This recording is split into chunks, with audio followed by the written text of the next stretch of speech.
Boa tarde, galerinha do terceiro ano A e do terceiro ano B. Sejam bem-vindos à nossa aula de Geografia, tá?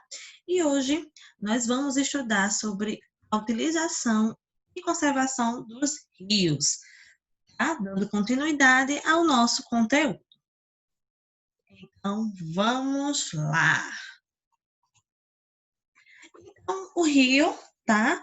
O rio são correntes, tá, de água que se deslocam da superfície terrestre por meio de um leito, certo? Correm sempre das áreas mais elevadas para as menos elevadas, tendo como destino final o oceano ou outro rio ou outro lago, tá? Então, os rios, eles podem ter diversos tamanhos, várias profundidades, tá? E eles se deslocam da superfície por meio do que? Do leito. Então, o que é o leito? A gente pode ver aqui ao lado, no nosso vocabulário, canal escavado por um curso de água e por onde ela corre, tá? Então, a água vai passando ali, a gente chama o leito do rio, tá? É por onde ele percorre, faz todo o seu trajeto até chegar ou em outro rio, que é o destino final, ou no oceano ou em um lago, tá?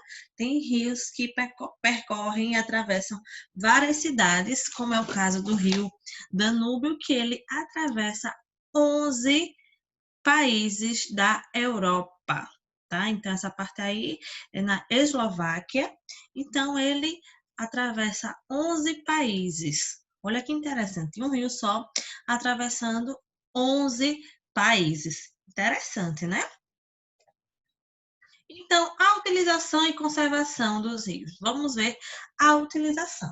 Então, desde a antiguidade, de muitos e muitos anos, os rios sempre foram recursos de sobrevivência para a humanidade. Então, a gente sobrevive através dos recursos naturais, como a gente já sabe, e o rio, né, que é a água, também é um recurso para a nossa sobrevivência. O que é que os rios fazem? Fornecem grande parte da água que consumimos, usamos suas águas na agricultura, nas indústrias e nas nossas casas, tá? Então, os agricultores, né, o pessoal, as pessoas que vivem na zona rural, utilizam suas águas nas suas casas, nas suas plantações, na agricultura.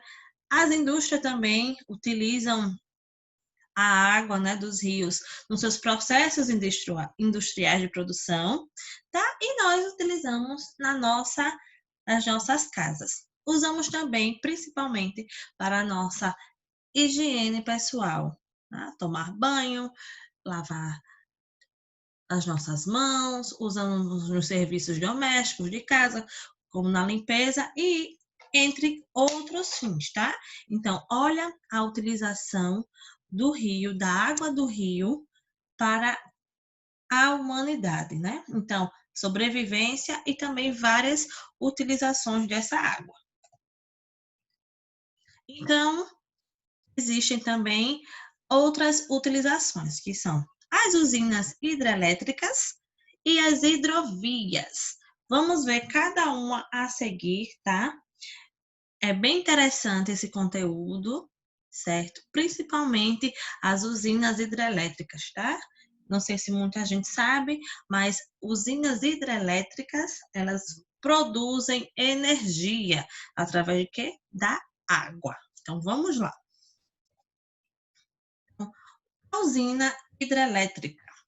As chamadas usinas hidrelétricas utilizam a água de rios para produzir a energia. Então, como é que ocorre esse processo, tá? E como assim, tia? Utilizar a água para produzir energia? Como? Se é impossível, né? Quando a gente está molhado, nossa mamãe diz: cuidado com os pés, não ligue a lâmpada, não pegue no fio, não pegue no carregador, né? Com medo de choque, tá? Mas como assim produz energia através da água? Então, a água que se encontra em um reservatório, também conhecido como a represa. Como é esse pega a água, tá? Tá lá no rio. Então vai acontecer um processo, a empresa, né, que vai construir a hidrelétrica vai lá, faz um desvio para montar a sua hidrelétrica, certo? E faz uma represa. O que é fazer uma represa? É represar a água e essa água só vai passar por essa represa de acordo com a abertura e a passagem, tá? Dessa represa. Então, no desenho a seguir, fica melhor para a gente entender como é esse processo. Então, eles fazem um desvio, né, da água até chegar nessa represa, certo? A represa, ela contém portas, tá? Aí, essas portas, e também existem os canais, tá? Que é um duto, e quando abre, tá? Esse duto, a força da água faz as turbinas girarem, gerando energia elétrica e depois é distribuída para a população, certo?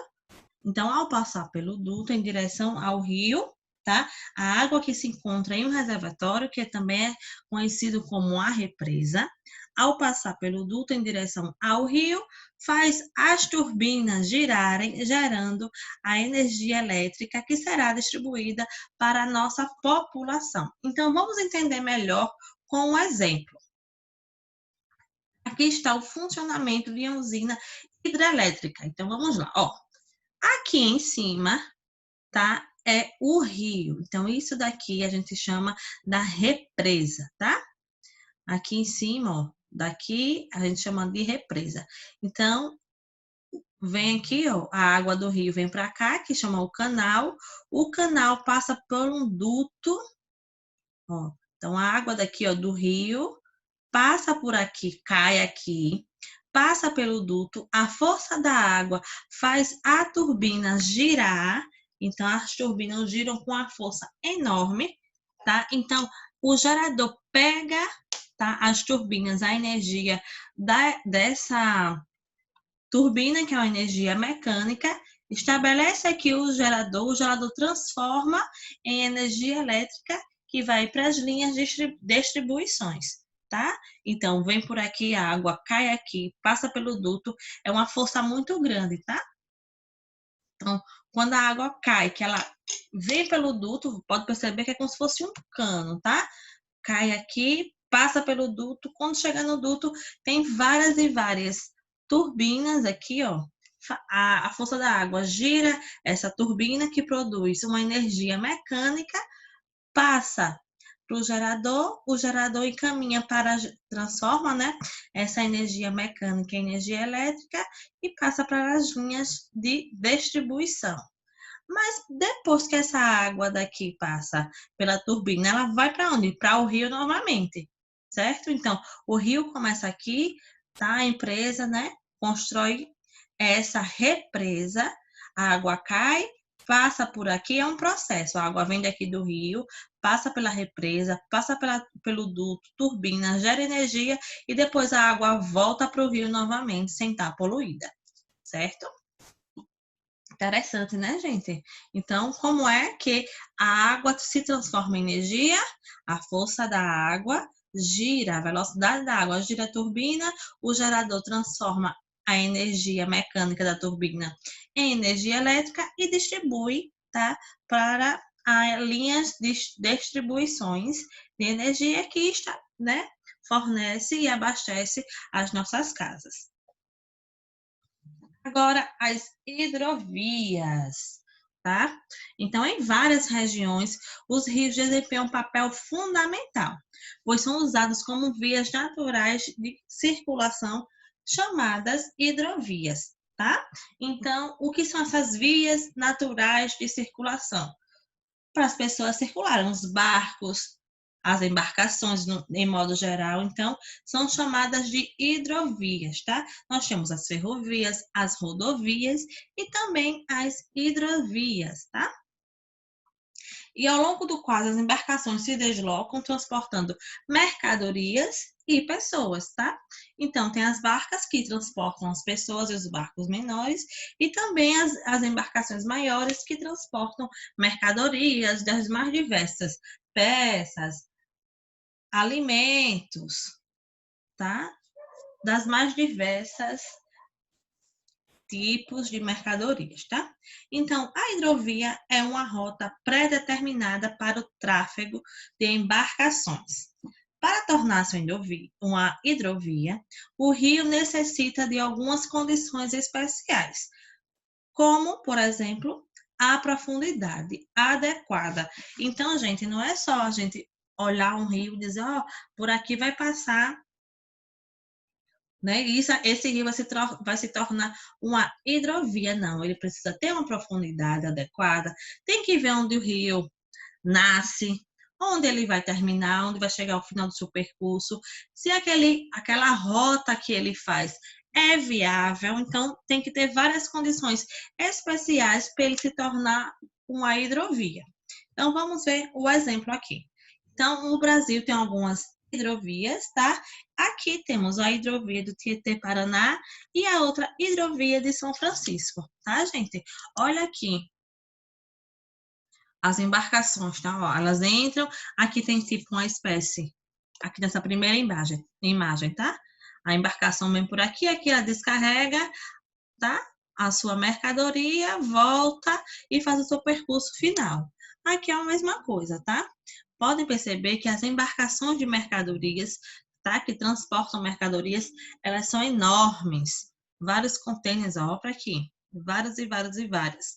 Que seria aqui, ó, pelo comprimento seria impossível, tá? Transportar em uma via. Então, como os rios, a maioria dos rios que são hidrovias são largos, então é capaz de transportar essas mercadorias, certo? Então, nós vimos que o rio, ele apresenta várias e várias utilidades e também tem a importância da sua conservação, tá? Então, para a gente ver, né? Para que ele nos forneça sobreexistência, nós temos que também preservar. Então, a gente viu que ele tem várias utilidades para a população, além também de serem essenciais para a nossa existência, sobrevivência. No entanto, ele precisa de cuidados e preservação, como, por exemplo, ações sustentáveis, tá? Que a gente também já estudou sobre isso, sobre as ações que a gente tem que desempenhar, tá? Para que a gente consiga preservar os nossos recursos naturais. Mas a realidade é totalmente diferente. Os rios eles vêm sofrendo com a poluição de lixo, esgotos e produtos químicos provocada pela ação do homem, que tornam suas águas impróprias para consumo humano, a irrigação de plantações, podendo causar doenças e até a morte. Então, gente, é muito importante, tá? É sério, a gente usa o recurso da natureza, mas também tem que cuidar desses recursos, tá? A natureza vem sofrendo com a ação do homem diariamente, poluição de lixo, esgoto, produto químico jogado nos rios. Então, produtos químicos e esgotos de indústrias, de hospitais e de residências são exemplos de agentes poluidores que prejudicam a vida dos rios e no seu entorno. Então, aqui tem um exemplo, tá? Do Rio Negro, lá em Manaus, no estado do Amazonas. Olha aí, gente, que tristeza, né? Muito rio, muito lixo, até um barco, uma canoa, né, abandonada, e muito, muito lixo, tá? Prejudica a vida dos peixes, dos animais que vivem em torno, da população, de tudo, tá? Então, ações de sustentabilidade devem ser, tá, realizadas. Uma das principais medidas para combater a poluição é o tratamento dos esgotos, tá? Dos esgotos antes de lançá-los nos rios, lagos e mares, além também da gente fiscalizar e aplicar penas aos responsáveis por essa infração, tá, gente? Então, as medidas para reduzir o combate a essa poluição é o tratamento dos esgotos antes de lançá-los nos rios, lagos e mares, tá? Então, algumas ações podem ser feitas para a recuperação dos rios. Vamos lá. Então, é importante saber que há possibilidade de um rio ser recuperado. Então, vamos ver aqui um exemplo. O rio Tamisa, que corta a cidade de Londres, na Inglaterra, é um exemplo de recuperação de um rio que, durante séculos, recebeu uma imensa carga de poluentes, impedindo o seu aproveitamento para o abastecimento urbano e provocando o desaparecimento dos peixes. Então, ele recebeu uma carga imensa de poluentes durante séculos. Olha, gente, então estava impróprio para o abastecimento urbano e também desapareceram os peixes. Após um longo processo, envolvendo várias coisas, várias ações, a significativa redução da carga de poluentes de várias origens, ocorreu a recuperação gradual do rio Tamisa, tá?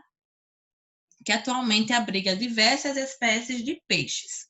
Então, gente, com algumas ações, investimentos, foi recuperado o rio, e teve uma significativa redução de carga de poluentes de várias origens. Então, ocorreu uma recuperação gradual, foi gradual, pouco a pouco, não foi do dia para o outro, Levaram anos. E, atualmente, abriga diversas espécies de peixes. Então, eu trouxe aqui para vocês uma curiosidade sobre os rios, que é o encontro das águas do Rio Negro e do Rio Solimões, certo? Então, olha aqui, se a gente prestar atenção nessa imagem, a imagem muito bonita, né? Do lado o Rio Negro e do outro lado o Rio Solimões, e elas não se misturam. Então, vamos ver aqui ao lado, né? No Brasil, existem dois rios que ficam lado a lado, mas não se misturam. Vocês sabiam disso? São os rios negros, são os rios Negro e Solimões. Essas águas não se misturam por causa de vários fatores, tais como a diferença da composição, densidade e a temperatura entre os dois rios. Por exemplo, o rio Negro, ele tem uma composição diferente do Rio Solimões, O Rio Solimões tem uma água mais barrenta, já o Rio Negro não, tem água mais escura, assim, preto, uma cor do café, cor preta, E um é mais, tem também essa diferença de temperatura, que um é mais quente e o outro mais gelado. O Rio Negro tem a temperatura mais elevada, já o Rio Solimões tem a temperatura mais baixa, e por esses fatores, eles se encontram, mas não se misturam, certo? Então, é quase 7 quilômetros, que fica essa imagem linda, né? E que é ponto turístico, para as várias pessoas. Agora vamos para o exercício. Na questão 3, a gente vai citar algumas utilidades que evidenciam a importância dos rios da nossa vida. Então, quais são essas utilidades? Eles nos fornecem grande parte da água que consumimos, que usamos na agricultura, nas indústrias e em nossas casas para nossa higiene pessoal ou outros fins. Então, várias utilidades que evidenciam essa importância dos rios, certo? Então, lembrando que para responder as questões, vocês pausam, tentam responder sozinhos, depois respondem, voltam e respondem aqui, tá? Na quarta questão, ao estudar a utilização e a preservação dos rios, você aprendeu a respeito de um rio da Europa que já foi muito poluído, mas passou por um processo de despoluição e atualmente é limpo e utilizado pela população que vive em suas proximidades. Que rio é esse? Letra A, Tamisa, B, Sena, C, Reno ou D, Tejo? Qual é? Tamisa, letra A. A gente acabou de ver sobre isso. Então, gente, obrigada pela atenção, A aula foi maravilhosa. Vou deixar 2 vídeos para vocês assistirem e até mais.